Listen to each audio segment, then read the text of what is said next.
This is a reading from the poem of the Man God by Maria Valtorta, Volume 3, Episode 278. Jesus meets Lazarus at the field of the Galileans, 18th September, 1945.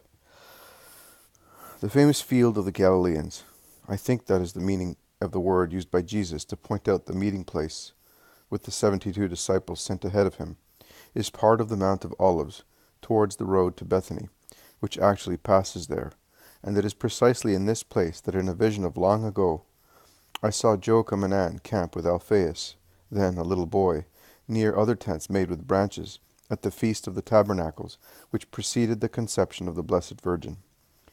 The summit of the Mount of Olives is smooth. Everything is smooth and pleasant on that mountain, the slopes, the view, the summit. It really inspires peace, clad as it is with olive trees and silence, but not now, because it is swarming with people intent on making their tents.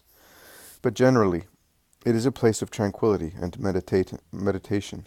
On the left-hand side, with respect to those facing north, there is a light depression, and then another summit, which is even smoother than the previous one. And it is on this tableland that the Galileans camp. I do not know whether it is an age-old religious custom, or whether they do so by order of the Romans to avoid conflicts with Judeans and peoples of other regions who are never very kind to Galileans. I do not know. I know that I can see many Galileans amongst them: Alphaeus of Sarah from Nazareth, Judas, the old landowner from Merom, Jairus, the head of the synagogue, and other people from Bethsaida, Capernaum, and other towns in Galilee, but whose names I do not know.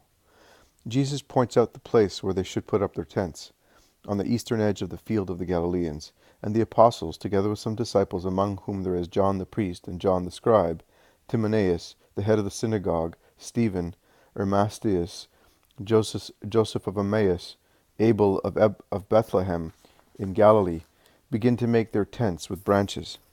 While they do so, Jesus speaks to some children from Capernaum, who have pressed round him, asking him dozens of questions, and confiding to him as many pieces of information. When Lazarus arrives from the Bethany road with Maximinus, his inseparable companion, Jesus is facing the opposite direction and cannot see him, but the Iscariot does, and he informs the Master, who leaves the children and goes towards his friend, smiling. Maximinus stops a few steps behind, to leave the two completely free in their first approach, and Lazarus covers the last few yards as fast as he can, walking more painfully than ever, with a smile which trembles with pain on his lips and shines with tears in his eyes. Jesus opens his arms, and Lazarus falls onto his heart, bursting into tears. "What, my dear friend, are you still weeping?" asks Jesus, kissing his temple. He is so much taller than Lazarus from his shoulders upwards, and looks even taller as Lazarus is bent in his embrace of love and respect. At last Lazarus looks up and says, "Yes, I am weeping. Last year I gave you the pearls of my sad tears. It is therefore fair that I give you the pearls of my tears of joy. O Master, my Master, I think that there is nothing more humble and holy than good tears, and I give them to you to say, thank you for my Mary, who is now a kind, happy, serene, pure, good girl. Oh, much better than when she was a little girl. And I who felt that I was much above her in my pride of an Israelite, faithful to the law, now I feel I am so tiny, so nothing as compared to her, who is no longer a woman, but a flame, a sanctifying flame. I cannot understand where she finds the wisdom, the words, the actions which edify the whole household. I look at her as one looks at a mystery. But how could so much fire, such a jewel, be hidden under so much rottenness, and be there comfortably? Neither I nor Martha can ascend where she ascends, but how can she, if her wings were broken by vice? I do not understand." And there is no need for you to understand.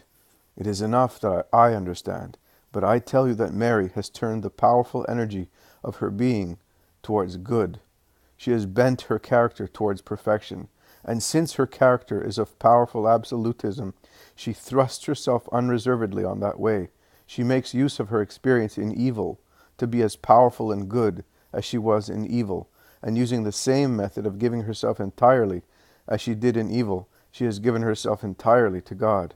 She has understood the law of love God with your whole being, with your body, with your soul, and with all your strength. If Israel were made of Marys, if the world were made of Marys, we would have the kingdom of God on the earth, as it will be in the most high heaven. O Master, and it is Mary of Magdala who deserves such words. It is Mary of Lazarus, the great friend, the sister of my great friend. How did you know that I was here if my mother has not yet come to Bethany? The steward of the Clearwater has come to me by forced marches and told me that you were coming.